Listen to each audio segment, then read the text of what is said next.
Story of love. কণ্ঠ আমাদের, অনুভূতি আপনাদের। হারিয়ে যাই ভালোবাসার গভীরে।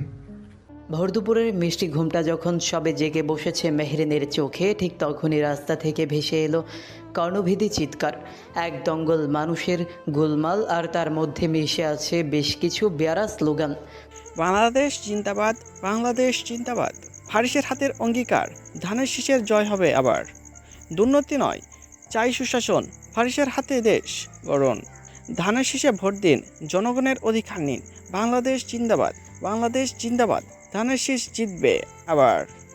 কানের কাছে যেন কারা ড্রাম বাজাচ্ছে, কানে তালা লাগার জোগাড়। মেহরিনের মেজাজ বিগড়ে গেল। সারা রাত এমনিতেই ঘুম হয়নি, তার উপর এই বজ্জাতগুলোর হট্টগোলে কাঁচা ঘুমটা ভেঙে গেল। বিরক্তিতে চোখ কসলাতে কসলাতে গুটি গুটি পায়ে সে বিছানা থেকে নামল। বারান্দায় গিয়ে নিচে তাকাতেই মেজাজটা আরও খারাপ হয়ে গেল। দেখলো অনেক লোকজন জড়ো হয়ে আছে, তাদের হাতে হাতে প্লাকার্ড আর মুখ ভর্তি তাদের সেই বিরক্তিকর স্লোগান। দাঁতে দাঁত চেপে মেহরিন বিড়বিড় করল, বজ্জাতগুলো তাহলে নমিনেশন পেয়ে গেছে? এইসব আওয়াজেই তার ঘুম ভেঙেছে। ভাবতেই রাগে গা জ্বলে উঠল। না, এদের একটা উচিত শিক্ষা দেওয়াই উচিত। দাঁড়া, তোদের সমাবেশ করাচ্ছি আমি। এই বলে মেহরিন আর এক মুহূর্ত দেরি না করে ছুটল তার বড় আপুর ঘরের দিকে। কারণ মেহরিন জানে তার আপুই এই গোলমাল থামাতে পারবে। মেহরিন তার মেহনুরের ঘরে ঢুকতেই দেখলো সে একদম চুপচাপ বারান্দার ক্রেল ধরে নিচে তাকিয়ে আছে। মেহরিনের প্রবেশ টের পেয়ে মেহনুর দীর্ঘশ্বাস ফেলে বলল, এদের কি শিক্ষা দেওয়া উচিত না মেহু? মেহরিনও যেন তার মনের কথাটাই শুনতে পেল। সেও আপুর পাশে গিয়ে দাঁড়ালো। নিচে তাকিয়ে, ওরা ইচ্ছে করে আমাদের জ্বালাতে এখানে দাঁড়িয়ে শোরগোল করছে। নমিনেশন পেয়েছো তো, তাই শোনাচ্ছে। মেহনুর শান্ত অথচ দৃঢ় কণ্ঠে উত্তর দিল, এটা শোনানো? হুম, এরা খোঁজানোর জন্য এসেছে। কি করা যায় বলো তো আপু? মেহরিন অসহায়ভাবে জানতে চাইল। কিছুক্ষণ চুপ থেকে মেহনুর এবার মেহরিনের দিকে তাকালো। তার চোখে দুষ্টু বুদ্ধির ঝিলিক। সে মেহরিনকে কাছে টেনে ফিস ফিস করে বলল, মেহু, বলো। মেহরিনের কণ্ঠস্বরে উত্তেজনা। রফিক চাচাকে বল স্পিকারগুলো ছাদে নিতে। মেহনুর প্রায় চেঁচিয়ে উঠল। মেহরিন আবারও আপুর দিকে তাকালো। কিছু একটা আন্দাজ করেই সে উত্তেজিত কণ্ঠে জিজ্ঞেস করল, আপু, আমি যা ভাবছি কি তাই? মেহনুর ঠোঁটে বাঁকা হাসি এনে জবাব দিল, ইয়েস মাই মিস্টার, চলো একটু ঝাঁকানাকা ডান্স আমরাও করি। বলেই দুই বোন তড়িঘড়ি করে নিচে নামল। মেহরিন রফিক চাচাকে নিয়ে ছুটল। রফিক চাচাকে বুঝিয়ে সুঝিয়ে দ্রুত স্পিকারগুলো ছাদে উঠিয়ে আনল। তারপর দুই বোন নিচে দেখল নেতা সাহেবের চেলাপেলাগুলো তখনও দাঁড়িয়ে চিল্লাপাল্লা করেই যাচ্ছে। মেহরিন আর মেহনুর আবার একে অপরের দিকে তাকালো, চোখে সে বাঁকা হাসি। এরপর তারা দুজনেই একজোড়া করে সানগ্লাস পরে নিল। তারপর লাউড স্পিকারে ফুল সাউন্ড দিয়ে গান প্লে করল, জয় বাংলা জিতবে এবার নৌকা, জয় বাংলা জিতবে এবার নৌকা। এসেছে এসেছে আবার ইলেকশন, জিতবে নৌকা, নাই কোনো টেনশন। জয় বাংলা, শেখ হাসিনার সালাম নিন। জয় বাংলা, নৌকা মার্কায় ভোট দিন। ছাদের সেই স্পিকারের গর্জন যেন নিচের সমস্ত সুরগুলোকে ধামাচাপা দিয়ে দিল। পুরো এলাকা যেন মুহূর্তে পাল্টে গেল এক অন্যরকম সমাবেশে। সামনের বাড়ি থেকে ভেসে আসা সেই চরম মাত্রার আওয়াজ আর এই নির্বাচনী গান শুনে নিচে দাঁড়িয়ে থাকা ধানের শীষের সমাবেশের লোকগুলো মুহূর্তের জন্য তাদের স্লোগান থামিয়ে দিল। একই কাণ্ড, তারা কিছুক্ষণের জন্য একে অপরের দিকে তাকাতে লাগলো। তাদের মুখে কিছুক্ষণ আগেও ছিল তীব্র স্লোগান, অথচ ছাদ থেকে ভেসে আসছে অন্য দলের নির্বাচনী গান। মুহূর্তেই পরিবেশটা পাল্টে গেল। এতক্ষণ নিচে ধানের শীষ নিয়ে স্লোগান দিতে থাকা ছেলেরা বিরোধী দলের স্লোগান দেওয়াটা তারা ভুলে গেল। তার বদলে নিজেরাই তালে তালে সেই নৌকার গানে কোমর দুলাতে শুরু করে দিল। শুরু হলো উড়াধুরা নাচ। নেতাকর্মী সবাই যেন ভুলে গেল যে তারা একটা সমাবেশে, আর ভুলে গেল তারা বিরোধী দলীয় নেতার নমিনেশন পাওয়ার খুশি উদযাপন করতে এসেছে। মুহূর্তের মধ্যে পথের সেই উত্তপ্ত সমাবেশটা রূপান্তরিত হলো এক ফাটাফাটি ঝাঁকানাকার ডান্সে। কেউ হাত ওপরে তুলছে, কেউ হাঁটু গিরে বসছে, কেউ বা লাফাচ্ছে সেই গানের তালে। ছাদে সানগ্লাস পরে দাঁড়ানো মেহরিন আর মেহনুর এই দৃশ্য দেখে হেসে কুটি কুটি। তারা তো এটাই চেয়েছিল, তাদের সমাবেশের ব্যাঘাত ঘটাতে। মেহরিন হাসতে হাসতে বলল, বেশ হয়েছে, এবার বুঝুক আমাদের সাথে লাগতে আসার মজা কি? বাড়ির গেট দিয়ে বেরিয়ে এসেই ফারহান এই দৃশ্য দেখে একদম থমকে গেল। পায়ের রক্ত যেন সোজা মাথায় উঠে গেল তার।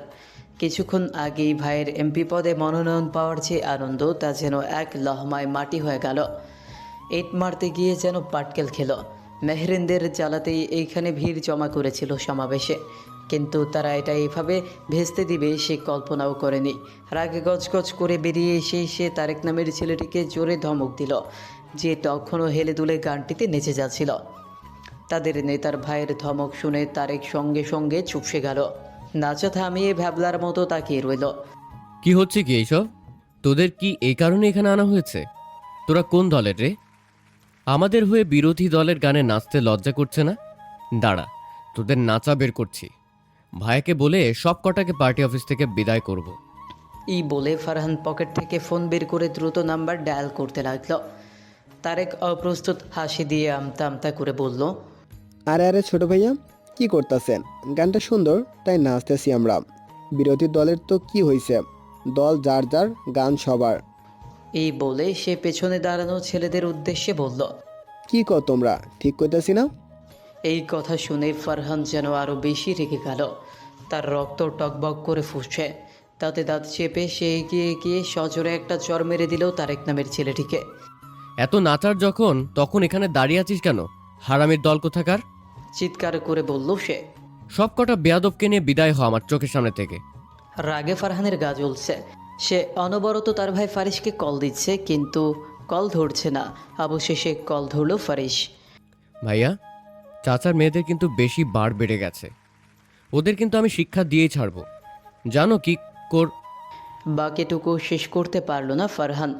অপর পাশ থেকে গম্ভীর স্বর ভেসে এলো। জানি আমি, বলতে হবে না। বান্দরের স্বভাবই এটা। তুই কিছু না বলে ছেলেদের নিয়ে এখান থেকে পার্টি অফিসে চলে আয়, আমি দেখে নেবো পরেরটা। ভাইয়া, এভাবে ওদের ছেড়ে দেওয়া ঠিক হচ্ছে না বলে দিলাম। আমি এর বিহিত করেই ছাড়বো। রাগে গজগজ করতে করতে ফারহান কলটা কেটে দিল। এদিকে ছাদের ওপরেই এই পুরো দৃশ্য দেখে মেহরিন হাসি আর ধরে রাখতে পারল না। সে আপুকে কোনো দিয়ে একটা গুঁতো মেরে হেসে উঠে বলল, ঢিলটা কিন্তু জায়গা মতো লেগেছে আপু। ছোট নবাবের চেহারাটা দেখার মতো হয়েছে। এই বলে সে হাসি থামিয়ে আবারও সেই গানের তালে তালে হালকা করে তুলতে শুরু করল। নিচের লোকগুলো চলে যাচ্ছে দেখে যেন তার আনন্দ আরও বেড়ে গেল। মেহনুরও নিচে দাঁড়িয়ে থাকা ফারহানের রাগান্বিত চেহারা আর ছেলেদের নাচার দৃশ্য দেখছিল। তার ঠোঁটের কোণে তখন এক বিজয়ের হাসি। মুখ ফুটে কিছু না বললেও সেও সেই গানের সাথে হালকা মাথা দোলাতে শুরু করলো। ফারহান রাগে চোখ ছোট করে ওপরে তাকালো। ছাদে দাঁড়িয়ে দুই বোন হাসছে। তার দিকে তাকে এমনভাবে মজা নিচ্ছে দেখে সে দাঁতে দাঁত চেপে বিড়বিড় করল, হাসো হাসো, যত খুশি হেসে নাও। তোদের এই কর্মকাণ্ডের শিক্ষা দিয়েই ছাড়বো। তা না হলে আমার নামও মিনহাস খান ফারহান না।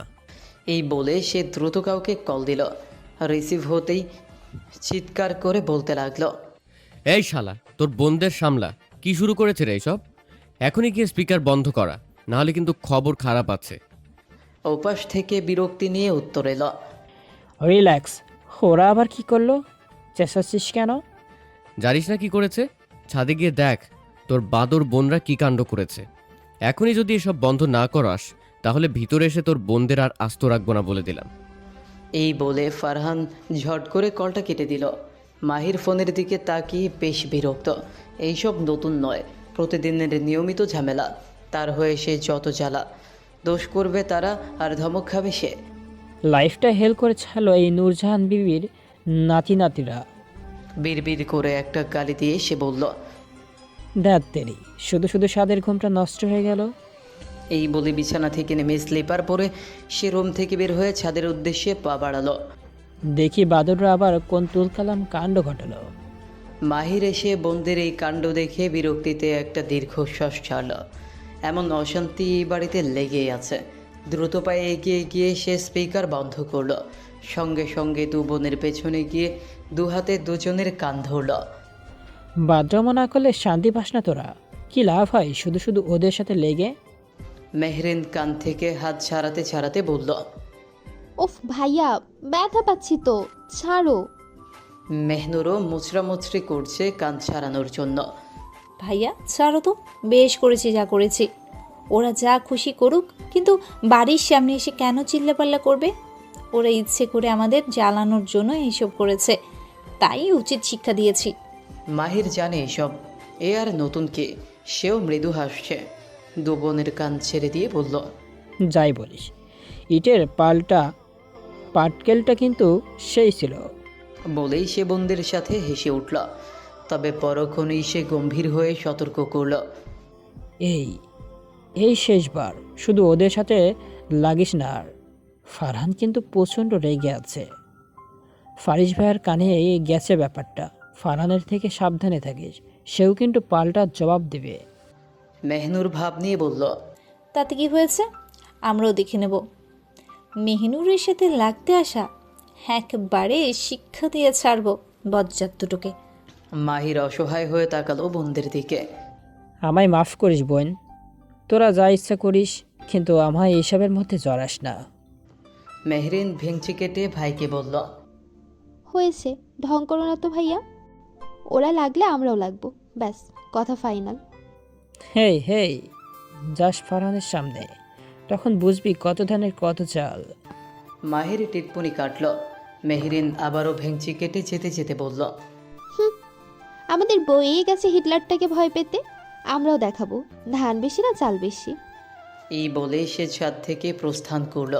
মেহরিনের এই ছেলে মানুষের কথা শুনে মেহনুর আর মাহির একে অপরের দিকে চেয়ে হেসে ফেলল। আসলে এই দুই বোনকে সামলানো যে অসম্ভব তা মাহির ভালো করেই জানে। এদের জেদ একবার চেপে বসলে আর রক্ষা নেই। পরিচয় পর্বে আসা যাক। আমার নাম মেহনুর খান নূর, যাকে সবাই নূর বলেই ডাকে। আমি আমাদের দাদুর অর্থাৎ নূরজাহান বিবির অতি আদরের বড় নাতনি। আমার ছোট বোন মেহরিন খান নুহা এবং বড় ভাই নওরোজ খান মাহির। আমরা 3 ভাই বোন। ভাই আমাদের মধ্যে বড় হলো খান বংশের সেই দু হিটলার, ফারহান আর ফারিসের থেকে সে বয়সে ছোট। এই ফারহান আর ফারিস হলো আমাদের বড় চাচুর 2 নবাবপুত্র, যাদের কাজই হলো শুধু হিটলারগিরি করা। আমাদের ছোট চাচারও 1 মেয়ে আর 1 ছেলে আছে, ইরহাম খান, নিহান আর ইনায়া খান নীলু। তারা এখনও নূরজাহান বিবির সাথেই নূর মহলেই থাকে। আসলে আমরা সবাই একসাথেই থাকতাম, কিন্তু 10 বছর আগে একটা ঝড় ঝামেলা হওয়ার কারণে আমাদের পরিবার নূরমহল ছেড়ে ঢাকায় চলে আসে। ঠিক একই দিনে বড় আব্বুর পরিবারও একই মনোমালিন্যের কারণে ঢাকায় চলে আসে। আমার বাবার নাম নেওয়াজ খান, বড় আব্বুর নাম ফাইয়াজ খান আর ছোট আব্বুর নাম নওশাদ খান। বাবার বড় আর আব্বু এই মনোমালিন্যের কারণে আজ এত বড় একান্নবর্তী পরিবারের বিচ্ছেদ ঘটল। তবে ঢাকায় এসে আলাদা বাড়িতে বসবাস করলেও 2 ভাই দূরে যাওয়ার সাহস করেনি। ঠিক একই জায়গায় বাড়ি করেছে, একটি বাড়ি উল্টো দিকে, আরেকটি বাড়ি একেবারে মুখোমুখি। খানদের এই 2 বিশাল অট্টালিকা, খান প্লেস আর খান মঞ্জিল, পাশাপাশি থেকেও আজ এত বছর ধরে কেউ কারোর সাথে কথা বলে না। এমনকি সামনে পড়লেও যেন অভিমান আর অহংকারে একে অপরের উপেক্ষা করে চলে যায়। এমনটাই চলছে আজ এত বছর ধরে। কেউ কারোর সাথে কথা না বললেও এক ভাই আরেক ভাইয়ের জান, ঠিকই একে অপরের ছায়াসঙ্গী। আজ মেহরিনের মেজাজ বেশ ফুরফুরে। নিজের ঘরে বিছানায় বসে পা দুলিয়ে দুলিয়ে আপন মনে গুনগুন করতে করতে সে ফোন স্ক্রোল করছে। সকালে ফারহানদের নাকানি চুবানি খাওয়ার ঘটনাটা মনে হতেই তার ঠোঁটে বিশ্বজয়ের হাসি ফুটে উঠল। এমন মজা যেন অনেক দিন পায়নি। বারবার সে মনে মনে বড় আপু মেহনুরের বুদ্ধির প্রশংসা করছে। ঠিক তখনই ফোন এলো সিমির। কলটি রিসিভ করে মেহরিন চিৎকার করে উঠল, কে রে বদ মহিলা, এই মনে হলো তোর? সকাল থেকে কয়টা কল দিয়েছি, চোখে দেখিস না? ফোন রেখে কোথায় মরেছিলি? এক নিঃশ্বাসে বেশ কিছু রাগ আর অভিমান ছেড়ে ফেলল সে। ওপাশ থেকে সিমি কাঁপা কাঁপা গলায় বলল, দোস্ত, আমি বিপদে পড়ে গেছি রে, প্লিজ আমাকে বাঁচা দোস্ত। মেহরিন সঙ্গে সঙ্গে রাগ ঠান্ডা করে ভ্রু কুচকে গেল। কিছু একটা হয়েছে, না হলে সিমির গলা এমন শোনাচ্ছে কেন? ওয়েট, আস্তে ধীরে বল, কি হয়েছে শুনছি আমি। দম ফেলার ফুরসত না দিয়ে সিমি এক নাগারে বলতে লাগলো, সেদিনের ওই বজ্জাত ছেলেটা আবার পিছু নিয়ে কলেজ পর্যন্ত চলে এসেছে। সেদিনে থাপ্পড় খেয়েও শিক্ষা হয়নি শালার। কিন্তু আজ একা আসেনি, সাথে ওর সাঙ্গপাঙ্গ নিয়ে এসেছে। আমার ভয় করছে, প্লিজ তুই গাড়ি নিয়ে আয়। ভয় লাগছে, কলেজের ভেতরে আছি, প্লিজ তাড়াতাড়ি আয়। হোয়াট? ওই বাবা ঘরটা আবার তোর পেছনে লেগেছে? ওয়েট কর, আমি আসছি। শালা, আজ ওর একদিন কি আমার একদিন। এই বলে মেহরিন কলটা কেটে দিল। মেহরিন ছোটবেলা থেকেই এরকম গুন্ডি টাইপের। ভয় ডর বলতে তার কিছু নেই, তবে মুখে স্বীকার না করলেও একজনকে সে সবার থেকে বেশি ভয় পায়। সে হলো খানবাড়ির ছোট হিটলার মেনহাজ খান ফারহান। আর কিছু না ভেবে তাড়াতাড়ি সে তৈরি হয়ে গেল। যাওয়ার আগে অবশ্য তার একটা লুকানো অস্ত্র অর্থাৎ তার হক স্টিকটা খাটের নিচ থেকে বের করে নিল। রুম থেকে বের হয়ে দেখলো বাড়িতে কেউ নেই। মা নিজের রুমে, বড় আপু ভার্সিটিতে, আপাতত বাড়ির ড্রয়িং রুমে কেউ নেই। তাই সুবিধাই হলো, না হলে কেউ এটা দেখে ফেললে আবার তুলকালাম কাণ্ড বাঁধাবে। তাই চুপি চুপি সে বের হলো। নিচে নেমে রফিক কাকাকে পান আর সিগারেট খাওয়ার জন্য টাকা দিল, কারণ সে নিজে ড্রাইভ করতে পারে না, তাছাড়া একা যাবেও না। তাই রফিক কাকাকে ঘুষ দিল যাতে এই কথাটা বাড়ির কাউকে না জানায়। রফিক চাচা বাধ্য হয়ে গাড়ি বের করলেন। আহো মেহেরিন মা, চলো জলদি যাই। আজ আবার কার যে কপাল ফাটাইবা আল্লাহ জানে। মেহরিনও গাড়িতে গিয়ে বসলো, ঠোঁটে বাঁকা হাসি। কপাল ফাটাবো না কাকা, শুধু একটু থেরাপি দিমু। কলেজের সামনে গাড়ি থামতেই মেহরিন বাইরে তাকালো। তার চোখে জ্বলে উঠল তীব্র ক্রোধ। কলেজ গেটের সামনেই 3-4টে বখাটে ছেলে গোল হয়ে ঘোরাঘুরি করছে, আর তাদের মধ্যেই রয়েছে সেই ছেলেটা যে সিমির পিছু নিয়েছিল। মেহরিন দেখল ছেলেগুলো একে অপরের সাথে হাসাহাসি করছে। সম্ভবত তারা সিমির বেরিয়ে আসার অপেক্ষায় আছে। মেহরিনের রক্ত গরম হয়ে গেল। সে হকি স্টিকটা হাতে শক্ত করে চেপে ধরল। চাচা, গাড়িটা এখানে পার্ক করে একটু দূরে থাকো, ঝামেলা হলে তুমি একদম এর মধ্যে আসবে না। মেহরিন রফিক চাচাকে ফিস ফিস করে বলে উঠল। রফিক কাকা ভয়ে ভয়ে বললেন, মা বেশি বাড়াবাড়ি কইরো না, ছেলেগুলো দল বাইধা আছে। তুমি চিন্তা করো না। রফিক চাচার কথা শেষ করতে না দিয়েই মেহরিন দ্রুত গাড়ির দরজা খুলে নামল। সানগ্লাসটা পরে নিয়ে এসে সোজা কলেজ গেটের দিকে হাঁটতে শুরু করল। তার হাঁটার ভঙ্গিতে স্পষ্ট ঔদ্ধত্য আর একরোখা ভাব, যেন একটা ছোটোখাটো ঘূর্ণিঝড় আসছে। কলেজ গেটের সামনে গিয়ে মেহরিন দাঁড়ালো। তার মনোযোগ তখনও বখাটেদের দিকে নয়। সে প্রথমে সিমিকে কল দিল। সিমি ফোন রিসিভ করতেই স্বস্তির নিঃশ্বাস ফেলল। মেহরিন এসেছে বুঝে বাইরে বের হওয়ার জন্য পা বাড়ালো। মেহরিন এরপর ফোনটা রফিক চাচাকে দিয়ে দিল। তারপর হকি স্টিক হাতে নিয়ে নিঃশব্দে সে ছেলেগুলোর ঠিক পেছনে গিয়ে দাঁড়ালো। গলা খাঁকড়ে সে বলল, তা থেরাপি নেওয়ার বুঝি এতটাই শক্ত ওদের? বখাটে ছেলেগুলো প্রথমে তাকে দেখেই হাসাহাসি শুরু করেছিল, কিন্তু মেহরিনের হাতে হক স্টিক এবং তার চোখ মুখে রাগের আগুন দেখে তাদের হাসি হঠাৎ করেই থেমে গেল। তারা একে অপরের দিকে তাকাতে লাগলো কি হচ্ছে বোঝার জন্য। এই, তোদের কি লাজ লজ্জা নেই? একবার মার খেয়েও শিক্ষা হয়নি, আবার বেহার মতো ঘুরঘুর করছিস। তোদের কি মানুষ এমনি এমনি বখাটে বলে? মেহরিনের দিকে তাকিয়ে নিজেদের মধ্যে হাসাহাসি শুরু করে দিল। কিন্তু যখন সে হক স্টিক হাতে নিয়ে এমন তেতো গলায় প্রশ্নটা করলো, তখন ওদের মুখের হাসি মুহূর্তেই মিলিয়ে গেল। সেই বাবাখোর ছেলেটা, যার নাম শুভ, তা অবশ্য মেহরিন জানে না। সে একটু সাহস দেখিয়ে বলল, আমরা যা খুশি তাই করব, তাতে তোর কি? তার সঙ্গের বাকি 3জনও ঘাড় শক্ত করে দাঁড়িয়ে আছে। স্পষ্ট বোঝা যাচ্ছে তারা পাল্টা আক্রমণ করতে তৈরি। মেহরিন আর এক মুহূর্ত নষ্ট করল না। তার মেজাজ এখন সপ্তমে। আমার কি? আমার বন্ধুর দিকে চোখ তুলে তাকাবি, আর তাতে আমার কিছু হবে না? দাঁড়া, তোর মতো ফাজিলদের জন্য আমার কাছে স্পেশাল থেরাপি আছে। দাঁতে দাঁত চেপে বলল মেহরিন। তাদের মধ্যে একজন, যার চোখে একের দিনের অপমান স্পষ্ট, সে এগিয়ে এলো। রাগে তার চোখে চলছে, তাতে দাঁত পিষে সে বলল, থেরাপি এস আমরা না, তোকে দেব। সেদিনের মার ভোলেনি, আজ শুধু আসলে পুষিয়ে যাব। ছেলেটি যখন তেরে আসার জন্য প্রস্তুত, ঠিক তখনই কলেজের গেট দিয়ে সিমি দৌড়ে বেরিয়ে এলো। সে মেহরিনকে দেখে হাঁপাতে হাঁপাতে বলল, দোস্ত, তুই এসেছিস? চল চল এখান থেকে যাই। শুধু শুধু আবর্জনায় হাত দিয়ে হাত ময়লা করিস না। ছেলেটি যখন তেরে আসার জন্য প্রস্তুত, ঠিক তখনই কলেজের গেট দিয়ে সিমি দৌড়ে বেরিয়ে এলো। সে মেহরিনকে দেখে হাঁপাতে হাঁপাতে বলল, দোস্ত তুই চলে এসেছিস? চল চল এখান থেকে যাই। শুধু শুধু আবর্জনায় হাত দিয়ে হাত ময়লা করিস না। কিন্তু মেহরিন নড়ল না। সে হাতে স্টিকটা ঘুরিয়ে ধরে সেই ছেলেটার দিকে তাকিয়ে শুধু তাচ্ছিল্যের হাসি হাসল। যাবি তো বটেই, মেহরিন শান্ত গলায় বলল, তবে তার আগে তোদের এক দফা থেরাপিটা হয়ে যাক। এই কথা বলে মেহরিন তার হাতে থাকা হক স্টিকটা ঘোরাতে লাগলো।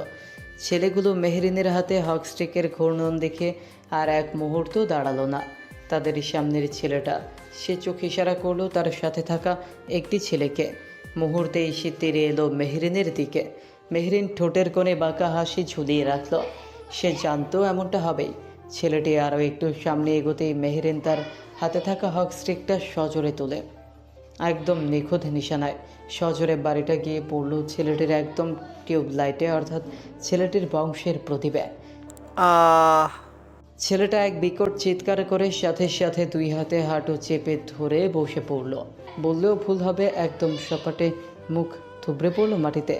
তার চেহারাটা এমন হলো যেন তার শরীর থেকে সমস্ত রক্ত শুষে নেওয়া হয়েছে, আর চোখ দুটো যেন কোটর থেকে বেরিয়ে আসার উপক্রম। মেহরিন হাসতে হাসতে বলল, কি রে, টিউবলাইটটা জ্বলছে না দেখছি, নাকি ফিউজ হয়ে গেছে, নাকি এখন ডেঙ্গু হয়েছে তাই দাঁড়াতে পারছিস না? বাকিরা ছেলেটির এমন করুণ দশা দেখে স্তম্ভিত হয়ে গেল। তাদের মুখ শুকিয়ে গেছে, ভয়ে ঢোক গিলল। তারা একে অপরের দিকে তাকাচ্ছে, যেন বলছে, এই মাইয়া তো মনে হয় আমাদের সবার টিউবলাইটের ফিউজ উড়িয়ে দেবে। সিমি ভয়ে চোখ বন্ধ করে রেখেছিল। এখন চোখ খুলেই এই দৃশ্য দেখে তারও হাসি পেয়ে গেল। সে মেহরিনের দিকে তাকিয়ে ফিস ফিস করে বলল, দোস্ত তুই আসলেই একটা ডেঞ্জারাস মাল। মেহরিন হকি স্টিকটা কাঁধে তুলে নিয়ে বাকি ছেলেগুলোর দিকে তাকিয়ে চ্যালেঞ্জের সুরে বলল, আর কে কে আছিস যার টিউবলাইট একটু চেক করানো দরকার? ফ্রি থেরাপি দিচ্ছি, চলে আয়। শুভ নামের ছেলেটা, যাকে সিমি আগের দিন থাপ্পড় মেরেছিল, এবার ধৈর্যের সীমা ভেঙে গেল। রাগে অন্ধ হয়ে সে তেড়ে এলো মেহরিনের দিকে। এসেই থাপ্পড় দেওয়ার জন্য হাত বাড়াবে, ঠিক সেই মুহূর্তে সিমি তার আশেপাশে পড়ে থাকা একটা আদলাইট দেখতে পেল। আর এক মুহূর্ত না ভেবে ভয়ে কাঁপতে কাঁপতে সেটা তুলে সজোরে ছুঁড়ে মারল শুভর কপাল লক্ষ্য করে। ঠাই শব্দটা হওয়ার সঙ্গে সঙ্গে শুভ মাথা চেপে ধরে মাটিতে লুটিয়ে পড়ল, যেন তার মাথার খুলিতে কেউ সজোরে হাতুড়ি মেরেছে। যেখানে ইট লেগেছে সেখান থেকে কল কল করে রক্ত ছুটছে। যন্ত্রণায় সে শুধু কোকিয়ে যাচ্ছে আর বিড়বিড় করে যাচ্ছে অশ্রাব্য গালাগালি। শুভকে এইভাবে কুপকাত হতে দেখে মেহরিন আর সিমিয়াকে অপরের দিকে চেয়ে উচ্চস্বরে হেসে উঠল। মেহরিন হাসতে হাসতে তাচ্ছিল্য করে বলল, আহারে, ওর তো ব্রেইনের টেম্পোরারি ফিউজ উড়ে গেল মনে হচ্ছে। সিমি, তুই তো দেখি রকি থেকে রুবি হয়ে গেলি। ইটার সাইজটা ফাটাফাটি ছিল। সিমি হাত ছাড়তে ছাড়তে বলল, দূর, আমার ভয়ে হাত পা কাঁপছিল। যাক বাবা, ঠিক জায়গায় ল্যান্ড করেছে। বন্ধুর এই করুণ দশা দেখে বাকিরা আর দাঁড়িয়ে থাকার সাহস পেল না। তারা একসঙ্গে তেড়ে এলো, কিন্তু কী লাভ? মেহরিনের চতুর মস্তিষ্কের কাছে তারা হার মানল। মেহরিন তখন সব ভুলে গিয়ে এলো পাথারি হকি স্টিক দিয়ে দিতে শুরু করলো। একজনের পিঠে স্টিক পড়ল। মেহরিন চেঁচিয়ে বলল, নে বাবা, এটা তোর আজকালের দুপুরের নাস্তার বিল, পেট ভরে রাখ। আর একজন পা বাড়িয়েছিল মারার জন্য। মেহরিন তার হাঁটুতে মেরে বলল, এটা হলো নৃত্য থেরাপি, নাচলে শরীর ফিট থাকে, বুঝলি? এবার নিচে দেখা। তৃতীয়জন বুদ্ধি করে পালানোর চেষ্টা করতেই মেহরিন তার পেছনে তাড়া করে স্টিক দিয়ে একটা খোঁচা মারল। এই, পালাচ্ছিস কেন? তোকে তো ইঞ্জেকশনটা দাও বাকি, দাঁড়া। মুহূর্তের মধ্যে কলেজ গেটের সামনে মানুষের জটলা বেঁধে গেল। বখাটেদের সেই দলটা এখন শুধু বাঁচার জন্য আকুতি করছে। রক্তাক্ত শুভ আর তার সঙ্গীরা মাটিতে শুয়ে কাতরাচ্ছে।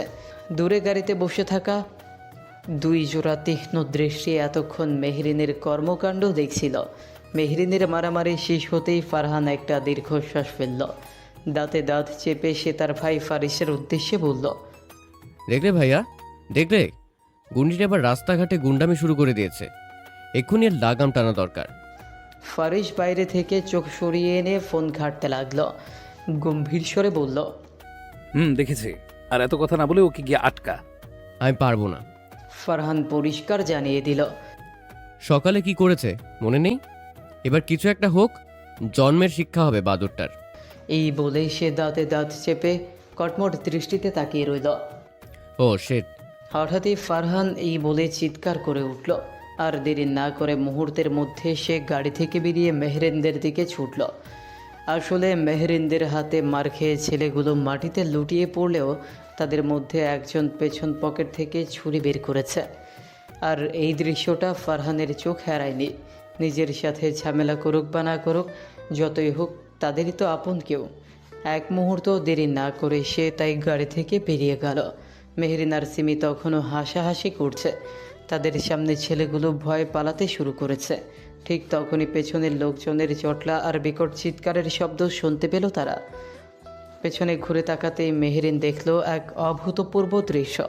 যে ছেলেটি ছুরি বের করার চেষ্টা করছিল তাকে ফারহান অনবরত কিল খুশি মেরে চলেছে। ফারহান তার হাত ধরে এমনভাবে মোচড়াচ্ছে যে ছেলেটির হাত থেকে ছুরিটা ছিটকে দূরে পড়ে গেল। মেহরিন বেশ অবাক হলো। এ কি কাণ্ড! এই হিটলারটা আবার এখানে কেন? আর সে ওদের মারছে কেন? তার মাথায় ব্যাপারটা ঢুকলো না। ফারহান রাগে চোখ মুখ লাল করে ছেলেটিকে মারতে মারতে চিৎকার করছে। এত সাহস তোর? ছুরি বের করিস? জানিস ওকে? আর আমাকে চিনিস? তোকে আজ আমি দেখাচ্ছি। এই বলে আবার ও এলো পাথারে কিল খুশি দিতে লাগলো। কাতরাতে কাতরাতে ছেলেটি ফারহানের পা জড়িয়ে ধরল। ভাই, ভুল হয়ে গিয়েছে, মাফ করে দিন এইবারের মতো। আর হবে না ভাই, ক্ষমা করে দিন। মেহরিন আর সিমি কিছুক্ষণ স্থবির হয়ে দেখলো ফারহান একাই বাকি ছেলেগুলোর ওপর চড়াও হচ্ছে। সিমি মেহরিনকে ধাক্কা দিয়ে বলল, দোস্ত, কি হচ্ছে এসব? ও তো দেখি তোর হয়ে ওদের মারছে। মেহরিন ভ্রু কুচকে ফারহানের দিকে তাকালো। তার মুখে তখন মিশ্র অভিব্যক্তি, বিস্ময়। ছেলেগুলো মার খেয়ে কোনো মতে উঠে দাঁড়িয়ে এবার এক দৌড়ে ওখান থেকে পালিয়ে গেল। তারা চলে যেতেই ফারহান নিজের হাত দুটো ঝেড়ে নিল, যেন গায়ে ধুলো লেগেছিল। মেহরিন এগিয়ে এসে দাঁড়ালো ফারহানের সামনে। কিছুক্ষণ তীক্ষ্ণ দৃষ্টিতে তাকে পরখ করল। ফারহান কেন তাকে সাহায্য করলো? ফারহান একটা দীর্ঘশ্বাস ছাড়ল। মেহরিন এইভাবে তাকিয়ে আছে দেখে সে দুবার ভ্রু নাচালো। সঙ্গে সঙ্গে মেহরিন দৃষ্টি নামিয়ে নিল, থুতনি নামিয়ে হালকা নিঃশব্দে হাসল, যা কারো চোখে পড়ল না। আর পরক্ষণেই আবার ফারহানের দিকে তাকিয়ে তাচ্ছিল্যের স্বরে বলল, তা মিস্টার, আপনাকে কে বলেছে এখানে এসে হিরোগিরি করতে? নিজের কাজকর্ম নেই? ফারহানের মেজাজ এমনিতেই সকাল থেকে চটে আছে, তার উপর এমন কথা।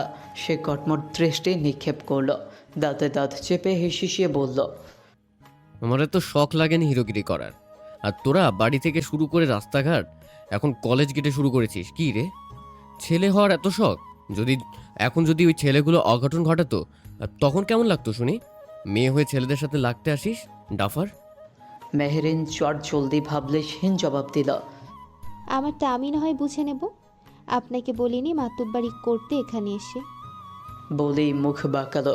ফারহান রাগে ফোঁস করে উঠল, মাতব্বরি, আমি না থাকলে তোর এখন কি অবস্থা হতো সেটা একবার ভেবেছিস? নাকি ভাবছিস হাতে ওই স্টিক নিয়ে পৃথিবী জয় করে ফেলবি? মেহরিন এবার এক ধাপ এগিয়ে এসে বলল, হুম, আমার স্টিক নিয়েই আমি বিশ্বজয় করতে পারি। আপনার মতো নেতাখাতা ভাইদের সাপোর্ট নিয়ে ঘুরে বেড়াই না। ফারহান যেন আর সহ্য করতে পারল না। মেহরিনের দিকে জ্বলন্ত দৃষ্টিতে তাকিয়ে সে গাড়ির দিকে হেঁটে যেতে যেতে চিৎকার করে বলল, যা খুশি কর, একদম ঠিক শিক্ষা পাবি। আর যদি তোর চুল পরিমাণ ক্ষতি হয় তবে আমি দায়ী নই, বুঝেছিস? দূর হ। মেহরিন তার পিঠের দিকে তাকিয়ে ভেঙচি কাটল। সিমি ভয়ে ভয়ে মেহরিনের হাত ধরে টানতে টানতে বলল, চল দোস্ত, এবার আমরা যাই। উনি তো তোকে জ্বালিয়ে শেষ করে দেবে। মেহরিন হাসল। চল, ছোট নবাবের একটা এবার শুধু শুধু বাড়িয়ে দিলাম। এদিকে মেহনুর আপন মনে ইউনিভার্সিটির একটি ফাঁকা মাঠের বেঞ্চিতে বসে পা দোলাচ্ছে আর ঝালমুড়ি খাচ্ছে। ঠিক সেই সময় তার পাশে এসে বসলো মারিয়া। কি রে, এতক্ষণ ধরে পুরো ভার্সিটিতে তোকে খুঁজছি, আর তুই এখানে বসে আছিস? মারিয়ার কণ্ঠে বিরক্তি। ভালো লাগছে না তাই। মেহনুর শান্তভাবে উত্তর দিল, তা তোর ভালো লাগে আর কোন দিন? এই বলে মারিয়া দীর্ঘশ্বাস ছাড়ল, আবার বলতে শুরু করলো। কিছুদিন পর রাইডিং কম্পিটিশন হবে জানিস? মেহনুর শান্ত দৃষ্টিতে মারিয়ার দিকে তাকালো আর ছোট করে বলল। ও মারিয়া কপাল কুঁচকে বলল। ও মানে তুই কথাটা শেষ করতে পারল না সে, তার আগেই মেহনুর স্পষ্ট জানিয়ে দিল। Not interested. এই বলে সে আবারও গুনগুন করতে লাগলো আর ঝালমুড়ি খেতে লাগলো। এর মধ্যে তাদের থেকে কিছুটা দূরে আরেক দল ছেলেমেয়ে এসে গোল হয়ে বসল। তাদের হাসির শব্দ আর ফিসফিসানি এখান থেকেও শোনা যাচ্ছে। মারিয়া দেখল বেশ সুন্দরী একটি মেয়ে, পরনে জিন্স আর টপ। দেখেই বোঝা যাচ্ছে বড়লোক বাবার বখাটে কন্যা। মারিয়া মেহনুরকে কনুই দিয়ে গুঁতো দিয়ে সামনের দিকে ইশারা করল। মেহনুর বিরক্তিতে উফ করে উঠল।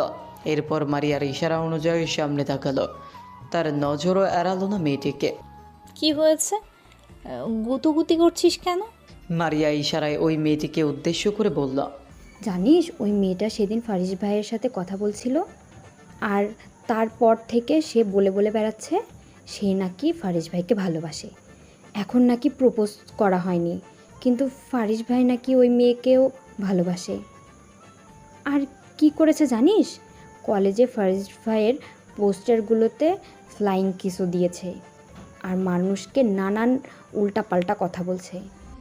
মেহনুর কান পেতে বেশ মনোযোগ দিয়ে সব শুনছিল, তবে কোনো প্রতিক্রিয়া দেখালো না, শুধু ছোট করে বলল। ভালো তো। মেহেরিন তড়িঘড়ি করে বাসায় ঢুকলো। এসেই ড্রয়িং রুমে দেখলো তার মা মনিরা বেগম রাগে ফুঁসছেন। মায়ের দিকে তাকিয়ে মেহেরিন ভয়ে সিটিয়ে গেল। বুঝতে বাকি রইল না যে আজ কপালে শনি আছে। তার আগেই মাকে ভুলিয়ে ভালিয়ে পটাতে হবে। আমার আম্মি জান। মিষ্টি মিষ্টি কণ্ঠে সে মাকে ডাকল।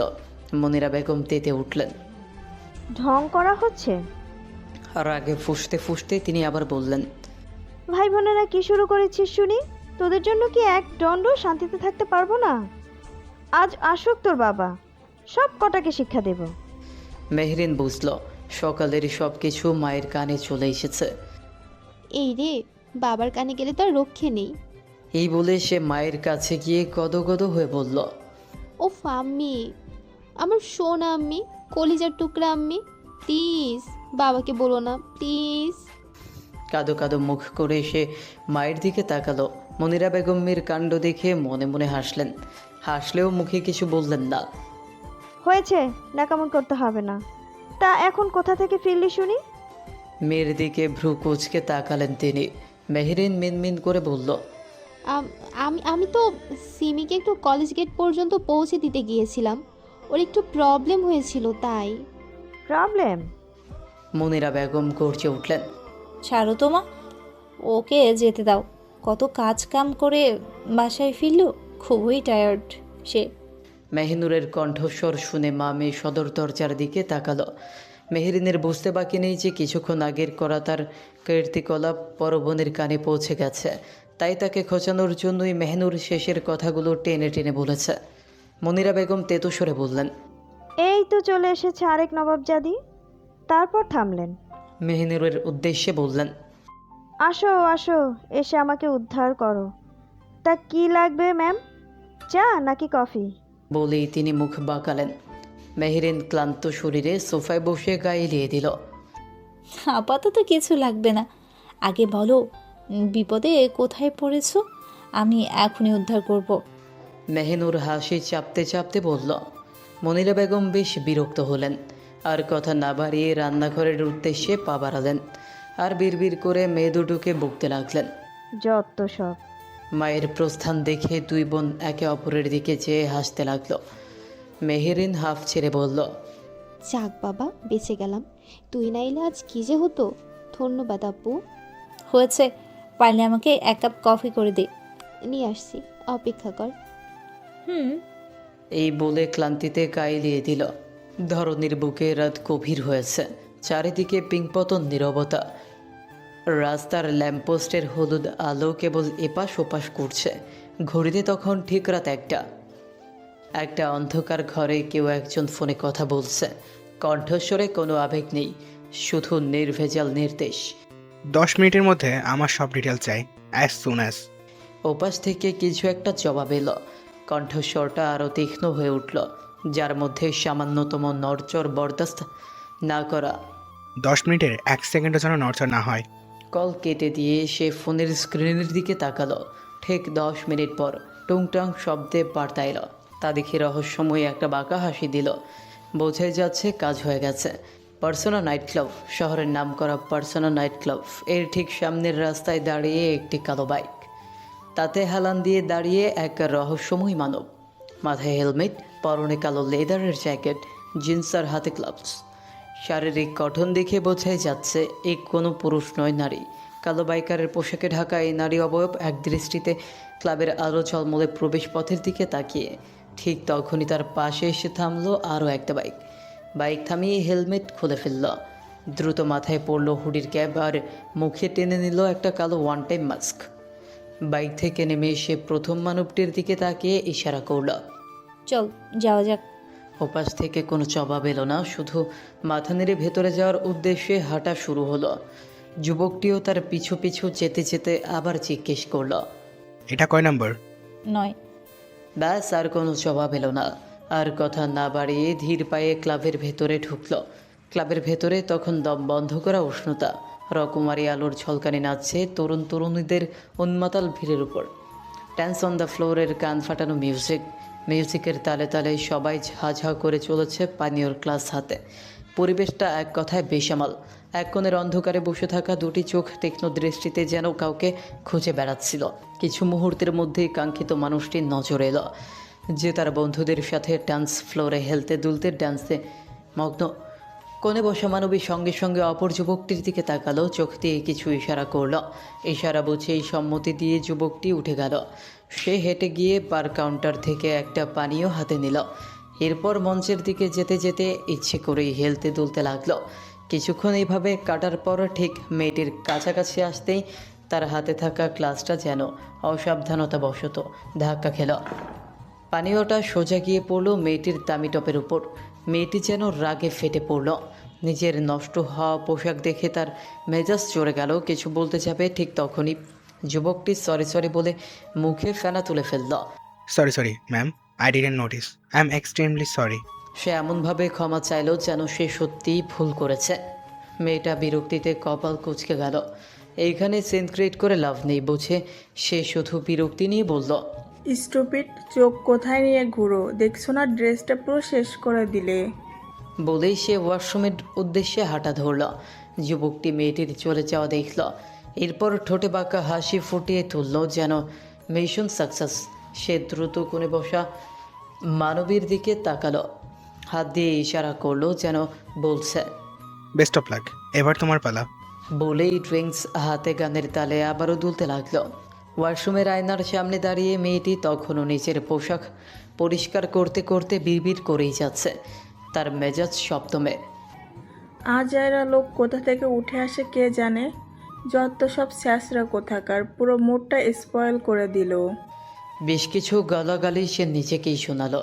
পরিষ্কার করার পর সে আয়নায় খেয়াল করে নিজেকে গুটিয়ে দেখতে গিয়ে দেখলো এই ধাক্কাধাক্কিতে তার হালকা মেকআপ নষ্ট হয়ে গেছে। ব্যাগ থেকে একটা লাল লিপস্টিক বের করে সে ঠোঁটে দিতে শুরু করলো, কারণ পাবলিক প্লেসে যাওয়ার আগে তাকে পারফেক্ট লাগা চাই। এই মুহূর্তে তার একমাত্র মনোযোগ লিপস্টিকে। ঠিক তখনই ওয়াশরুমের ভারী দরজাটা নিঃশব্দে বন্ধ হওয়ার শব্দও তার কানে এলো। শব্দটি শুনেই সে চমকে উঠল, কিন্তু ঘুরে তাকাতেই কেউ একজন তার মুখে ক্লোরোফর্ম স্প্রে করে দিল। তীব্র ঝাঁঝালো গন্ধটা তার নাকে পৌঁছানোর আগেই সে ধীরে ধীরে অসাড় হয়ে গেল। হাত থেকে লিপস্টিক পড়ে গেল, চোখ দুটো বন্ধ হয়ে এলো। মুহূর্তের মধ্যে মেয়েটি জ্ঞান হারিয়ে মেঝেতে লুটিয়ে পড়ল। তার চোখ তখনও আধখোলা, কিন্তু কোনো প্রতিক্রিয়া নেই। মেয়েটি মাটিতে লুটিয়ে পড়তেই অন্ধকারে দাঁড়িয়ে থাকা অবয়বটি এগিয়ে এলো। মুখ থেকে মাস্ক সরাতেই দেখা গেল তার বাঁকা হাসি। সেই হাসিতে কোনো আনন্দ নেই, আছে এক শীতল পৈশাচিক হাসি। মেঝেতে পড়ে থাকা মেয়েটির দিকে তাকিয়ে সে ফিসফিস করে বলল, your time is over, line sweetheart. এই বলে সে টেবিল মার্কা হাসি দিল। তারপর কাউকে কল দিল। তখনই দুজন কালো পোশাক পরিহিত লোক ভেতরে প্রবেশ করল এবং তারা দ্রুত মেয়েটিকে তুলে নিল। ক্লাব তখনও তার উন্মাতাল মিউজিক নিয়ে মত্ত, কেউ টেরই পেল না। তারা মেয়েটিকে নিয়ে বেরিয়ে যেতেই সেই কোণের অন্ধকারে বসে থাকা অবয়বটি এবার নড়ে উঠল। নিঃশব্দে সে পানীয়র গ্লাসে চুমুক দিল আর তার ঠোঁটে ফুটে উঠল এক রহস্যময় হাসি। এতক্ষণ সে নীরবে ওদের প্রতিটি পদক্ষেপ পর্যবেক্ষণ করছিল। গ্লাসের কিনারা থেকে চোখ না সরিয়েই সে আপন মনে বিড়বিড় করল, And for how long will this continue? Crazy, reckless girl. এই বলে সে আবারও হেসে উঠল এবং গভীর মনোযোগে পানি পান করতে লাগলো। রাত পেরিয়ে ভোরের আলো ফুটল ধরণীর বুকে। চারদিকে তখন পাখির মিষ্টি কিচিরমিচির, যেন তারা নতুন দিনের আগমনী গান গাইছে। পূর্ব আকাশে কমলা আর গোলাপি রঙের নরম আভা, যা ধীরে ধীরে জানলার কাজ ভেদ করে প্রবেশ করছে মেহনুরের ঘরে। স্নিগ্ধ সকালের এই শব্দে আর আলোয় ঘুম ভাঙল মেহনুরের। পিট পিট করে চোখ মেলে সে তাকালো। আজকের সকালটা শান্ত স্নিগ্ধ, যা গতকালের ঝঞ্ঝাটের ঠিক বিপরীত। আস্তে করে বিছানা ছেড়ে উঠে সে আড়মোড়া ভাঙল। এক হাত নিচে আর অন্য হাত ওপরে তুলে একটা লম্বা হাই তুলল। সাথে সাথে ঠোঁটে ফুটল এক টুকরো হাসি। মোলায়েম কণ্ঠে সে বলল, গুড মর্নিং পৃথিবী। এরপর দুহাত জোর করে সে মনে মনে হাজার হাজার শুকরিয়া জানালো আল্লাহর কাছে আরেকটা সুন্দর সকাল উপহার দেওয়ার জন্য। এই সুন্দর সকালের নির্মলতা আর শান্তি তার সব ক্লান্তি যেন ধুয়ে মুছে দিল। বিছানা ছেড়ে নামলো সে, স্লিপারটা পরে নিল। ঘাড় ঘুরিয়ে দেয়ালে টানানো ঘড়িটা দেখে নিল, কাটা তখন 6:30 দেখাচ্ছে। না, দেরি করা যাবে না, ওয়াকিংয়ে যেতে হবে। নিজেকেই বলল সে। তারপর দৃঢ় পায়ে হেঁটে ফ্রেশ হওয়ার জন্য ওয়াশরুমের দিকে পা বাড়ালো। ওয়াশরুম থেকে বেরিয়ে মেহনুর তৈরি হতে লাগলো ওয়াকিংয়ে যাওয়ার জন্য। একটা কালো স্নিকার্স, তার সাথে ব্যাগি প্যান্ট এবং হাঁটু পর্যন্ত ঢাকা একটি টপস পরে নিল। সবশেষে ওড়না দিয়ে মাথা ঢেকে হিজাবটা পরে ফেললো, কারণ সে কখনোই হিজাব ছাড়া বাইরে বের হয় না। সঙ্গে নিল একটা জলের বোতল আর কানে হেডফোন। তৈরি হওয়া শেষ, তবে সে একা যাবে না, সাথে মেহরিনকেও নিবে। বাচ্চাটা এখনও নাক ডেকে ঘুমোচ্ছে বোধ হয়। বেশ বিরক্ত মেহনুর। প্রতিদিন ওকে ডাকতে ডাকতে এই অর্ধেকটা সময় চলে যায়। এইসব ভাবতে ভাবতে সে ঘর থেকে বের হলো। তার বাঁ পাশের ঘরটাই মেহরিনের আর ডান পাশেরটা মাহিরের ঘর। মেহনুর গিয়ে মেহরিনের ঘরের দরজায় দাঁড়ালো। দেখলো দরজা খোলাই আছে। আসলে মেহরিন নাকি একা ঘুমোতে ভয় পায়, তাই দরজা খোলা রেখেই ঘুমায়। আগে পিছে না ভেবে মেহনুর ভেতরে প্রবেশ করলো। ভেতরে গিয়ে তার বিরক্তি আরও এক দফা বেড়ে গেল। এই মেয়েটার 18 বছর বয়স হয়ে গেছে, তাতে ওর স্বভাবটা পাল্টালো না। এই বলে সে মেহরিনের দিকে তাকিয়ে চোখ মুখ কোচকালো। মেহরিন বেশ আরামের ঘুম উঠছে, কিন্তু শোয়ার কি শ্রী। কম্বলটা মেঝেতে পড়ে আছে, বালিশের ওপর পা, আর তার উল্টো দিকে মাথা দিয়ে অগোছালোভাবে শরীর ছড়িয়ে ছিটিয়ে বেঘরে ঘুমোচ্ছে মেহরিন। মেহনুর একটা দীর্ঘশ্বাস ছাড়ল। এ আর নতুন কি? সে গিয়ে জানলার পর্দা সরালো। তাতে ভোরের স্নিগ্ধ আলো সরাসরি ঘরে প্রবেশ করলো। আলো গিয়ে পড়ল মেহরিনের চোখে। সাথে সাথে সে চোখ মুখ কুঁচকে ফেলল। ঘুমের ঘোরে বিরক্তি নিয়ে বিড়বিড় করে বলল, এই কোন শালারে আমার ঘরে এসে আমার চোখে লাইট মারিস? সাহস তো কম নয়। এই বলে সে পিটপিট করে চোখ মেলে তাকালো। সামনে দেখলো তার আপু কটমট দৃষ্টিতে কোমরে হাত রেখে ভ্রু কুঁচকে তার দিকে চেয়ে আছে। মেহরিন আপুর রাগান্বিত দৃষ্টি দেখে ভ্যাবলার মতো বোকা হাসি দিল, আমতা আমতা করতে লাগলো। তখনই সময় দেখে নিল। ইস, আজকেও লেট, উঠতে পারলাম না তাড়াতাড়ি। ই ভেবে আপুকে মিনমিন করে বলল, মানে আপু, আসলে আমি ইচ্ছে করে। তাকে আর বলতে না দিয়ে মেহনুর বলল, হয়েছে, তাড়াতাড়ি ফ্রেশ হয়ে নে, বের হবো এখনই। মেহরিনও উঠে পড়ল আর মোড়া ভেঙে ছুটল ওয়াশরুমের উদ্দেশ্যে। এখন কথা বলে লাভ নেই, পান থেকে চুন খসলেই আপুর ধমক খেতে হবে। তাছাড়া প্রতিদিনের মতো আজও সে দেরি করে ফেলেছে। সে ফ্রেশ হয়ে আপুর মতোই একই ধরনের পোশাকে তৈরি হয়ে গেল। দুই বোন ঘর থেকে বেরিয়ে সিঁড়ির দিকে পা বাড়ালো নিচে নামার জন্য। ঠিক তখনই মাহির হাত ছাড়ল। এই দাঁড়া দাঁড়া, আমিও আসছি। মেহনুর পেছনে দেখলো মাহির ওয়াকিংয়ের আউটফিট পরে তাদের সামনে হাজির। তুমি যাওনি এখনো? মেহনুর জিজ্ঞেস করল। তোদের অপেক্ষা করছি, একসাথে যাব তাই। ওকে চলো। এই বলে তিন ভাই বোন একসঙ্গে নিচে নামতে শুরু করলো। মেহরিন তখনও ঘুমে ঢুলছে, বেশ বোঝা যাচ্ছে ঘুম পুরোপুরি হয়নি। তিনজন নিচে নামতেই ড্রয়িং রুম থেকে হাঁক ছাড়লেন নওয়াজ খান। তিনি সোফায় বসে চা খাচ্ছেন আর পেপার পড়ছেন। তিন ছেলে মেয়েকে একসঙ্গে বের হতে দেখে জিজ্ঞেস করলেন, এতক্ষণে যাওয়ার সময় হলো? এত দেরিতে মানুষ যায়? বাবা, আমি আগেই চলে যেতাম, শুধু তোমার রাজকন্যাদের জন্য দেরি হয়ে গেল। একদম না বাবা, আমি আগে রেডি হয়েছি, শুধু মেহনুরের জন্যই এত দেরি। বলেই সে মেহেরিনের দিকে তাকালো। মেহেরিন তখনও দাঁড়িয়ে ঝিমুচ্ছে। বোনের কথা শুনে সে ঘুমন্ত গলাতেই বলল, উহুম, ও হ্যাঁ হ্যাঁ। তা দেখে নওয়াজ সাহেব হাসলেন। ওকে রেখে চলে যাও, ঘুমাক কিছুক্ষণ। মেহেরিন জোর করে হুঁশ ফিরিয়ে জবাব দিল। না বাবা, আমি যাব আপুদের সাথে। চোখ কষলে বলল, এই যে দেখো, ঘুম উড়ে গেছে, আর নেই। তা দেখে হাসলো সকলে। তারপর নওয়াজ সাহেব চায়ে চুমুক দিয়ে ছেলেমেয়েদের উদ্দেশ্যে বললেন, তাড়াতাড়ি ফিরে এসো, নাস্তার টেবিলে যেন সবাইকে সময় মতো পাই। বাবার কথায় সম্মতি জানিয়ে হাসতে হাসতে বেরিয়ে গেল তারা। দৌড়াতে দৌড়াতে ফারহান তার ভাই ফারিসের কাছাকাছি এসে থামল। শরীর ক্লান্ত, পা চলছে না আর। হাঁপাতে হাঁপাতে ফারিসের পাশে দাঁড়ালো সে। হাঁটুতে হাত রেখে মাথা নিচু করে বলল, ভাইয়া, আর কত? এবার চলো বাসায়, আমি আর পারছি না। সকাল সকাল মানুষ এভাবে দৌড়ায়, বিরক্তিকর। ফারিস পেছনে ফিরে তাকালো। তার ভাই হাঁটুতে হাত দিয়ে হাঁপাচ্ছে আর ঢোক ঢোক করে বোতলের জল গিলছে। জলের বোতলটা প্রায় শেষ। ভাইয়ের এই হাল দেখে ফারিসের ঠোঁটে একটা মৃদু হাসি ফুটে উঠল। সে টিপ্পনি কাটল, মাত্র 1 কিলোমিটার হেঁটে এসে এই হাল? আমার মতো হাঁটলে তখন তো আর তোকে খুঁজেই পাওয়া যাবে না। মনে হতো তোর আত্মা তোর শরীর থেকে চলে গেছে। ফারহান চোখ কষলে ফারিসের দিকে তাকালো।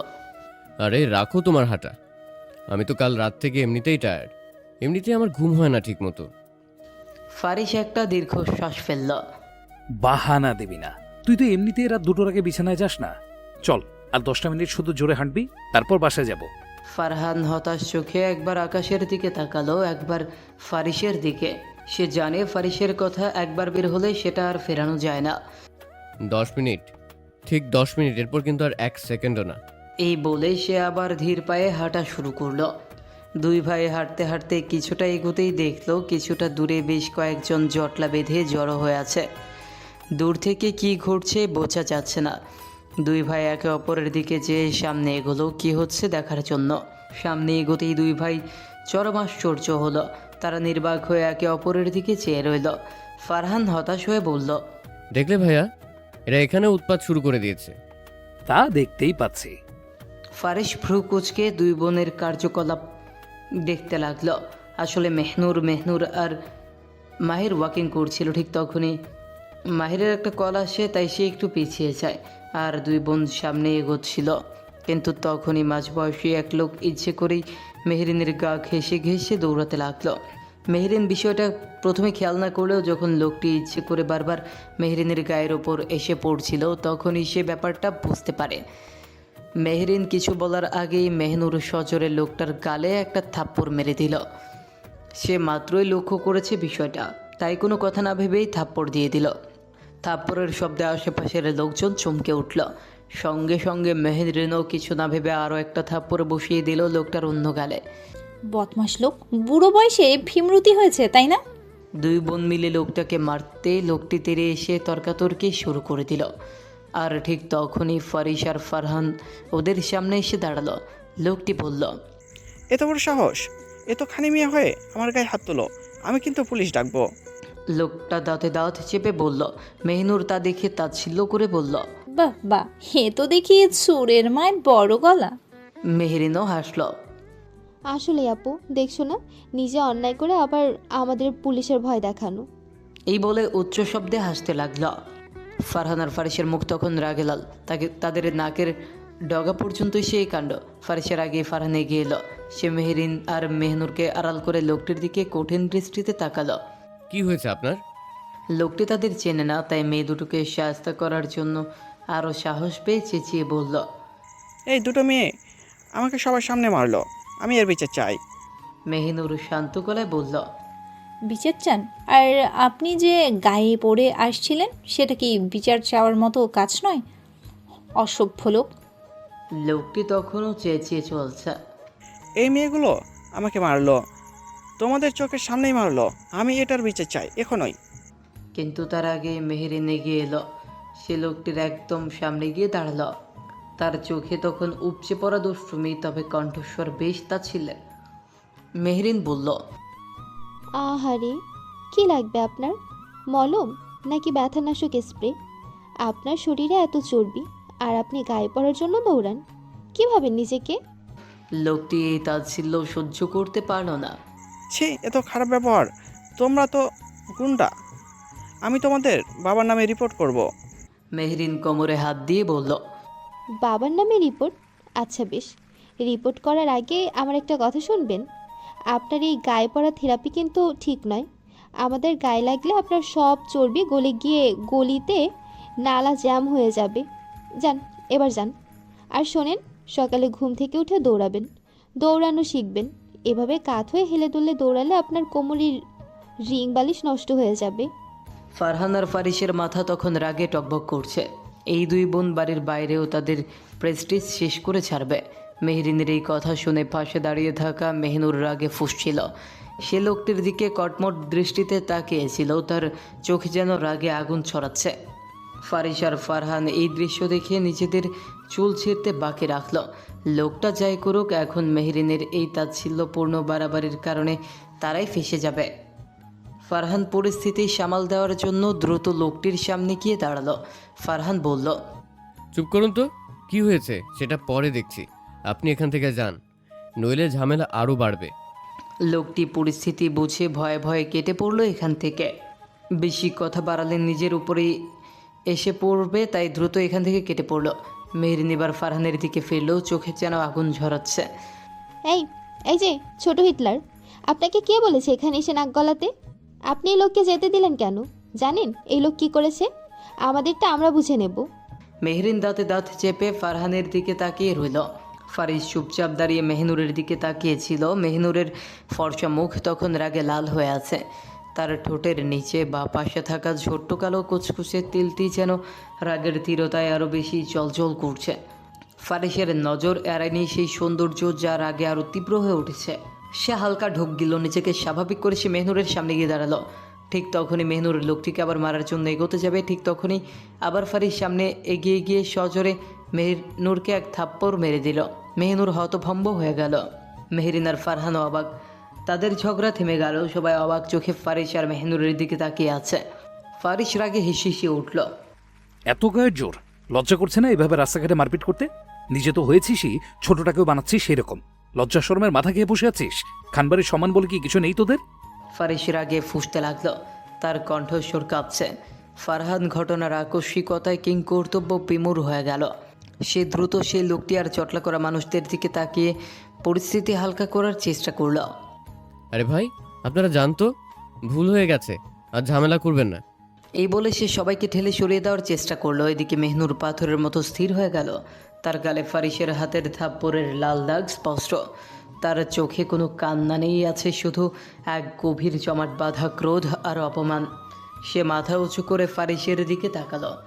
সেই দৃষ্টি যেন ফারিসের দিকে তীব্র ঘৃণা ছুঁড়ে মারছে। মেহরিনও চিৎকার করে উঠল। কি করছেন ভাইয়া আপনি? আপুকে মারলেন কেন? কিন্তু ফারিস তখন মেহনুরের দিকে তাকিয়ে একবারও চোখ না নামিয়ে বলল, আমার কাছে কোনো এক্সকিউজ চলবে না। এক্ষুনি এইখান থেকে তোরা যাবে, নইলে এর চেয়েও খারাপ কিছু হবে। মেহনুর কিছু বলতে গিয়েও নিজেকে সামলে নিল। তীব্র ঘৃণায় চোখ নামিয়ে নিল। কি বলবে এই নির্দয় লোককে? সে তো এমনই পাষাণ। ঠিক সেই সময় মাহির এসে তাদের সামনে দাঁড়ালো। হাঁপাতে হাঁপাতে বলল, কিরে, তোরা কোথায় ছিলি? আমি কথা শেষ করতে পারল না সে। বোনকে গালে হাত দিয়ে দাঁড়িয়ে থাকতে দেখে সে প্রচণ্ড অবাক হয়ে গেল। এই কিরে নূর, কি হয়েছে তোর? মেহনুর একবার ভাইয়ের দিকে তাকাচ্ছে আর একবার ফারিসের দিকে, যে পকেটে হাত দিয়ে তীক্ষ্ণ দৃষ্টি নিক্ষেপ করে তার দিকে চেয়ে আছে। মেহনুর ছলো ছলো চোখে ফারিসের দিক থেকে চোখ সরিয়ে নিয়ে ভাইয়ের উদ্দেশ্যে বলল, ভাইয়া চলো এখান থেকে, কিছু হয়নি। কিছু হয়নি? তোর গালে যে স্পষ্ট দাগ বোঝা যাচ্ছে, বল কি হয়েছে? মাহির এবার জোর দিয়ে বলল। মেহনুর আবার নিজের রাগ ধরে রাখতে পারল না, ঝাঁঝালো কণ্ঠে বলল, বললাম তো কিছু হয়নি, তোমরা আসলে আসো, না হলে থাকো, আমি গেলাম। এই বলে সে দ্রুত পায়ে সেই স্থান ত্যাগ করলো। বোনকে যেতে দেখে মেহেরিনও তার পিছু নিল। আপু দাঁড়া, এই আপু আস্তে হাট। চুপচাপ আয়, না হয় বিদায় হো আমার কাছ থেকে। মেহনুর কঠোর গলায় বলল। মেহেরিনও চুপচাপ হাঁটতে লাগলো বোনের পিছু পিছু। এদিকে মাহির থমকে দাঁড়িয়ে রইল। বোনদের প্রস্থান দেখলো, ঘাড় ঘুরিয়ে ফারহান আর ফারিসের দিকে তাকালো। দেখলো ফারিস এক হাত পকেটে রেখে আরেক হাতে ফোন ঘাঁটছে, আর ফারহান থমথমে মুখে দাঁড়িয়ে আছে। মাহির ফারহানকে জিজ্ঞেস করলো, কি হয়েছে রে ফারহান? ওরা এমন রিয়্যাক্ট কেন করলো? হ্যাঁ, তোরা এইখানে কি করছিস? ফারহান থমথমে কণ্ঠে জবাব দিল, ফারিস ভাই মেহনুরকে চড় মেরেছে। কি? অবাক হলো মাহির। তার চোখ দুটো যেন কপাল ছাড়িয়ে যাওয়ার উপক্রম। বোনদের লাগাম টান, বেশি বাড় বেড়ে গেছে ওদের। গম্ভীর স্বরে ফারিস মাহিরের উদ্দেশ্যে বলল। বলার সময় সে এক মুহূর্ত মাহিরের দিকে তাকালো না। সে যেন তাকে পাত্তা দিতেও নারাজ। কথাটা বলে ফারিস সামনে হাঁটা ধরল।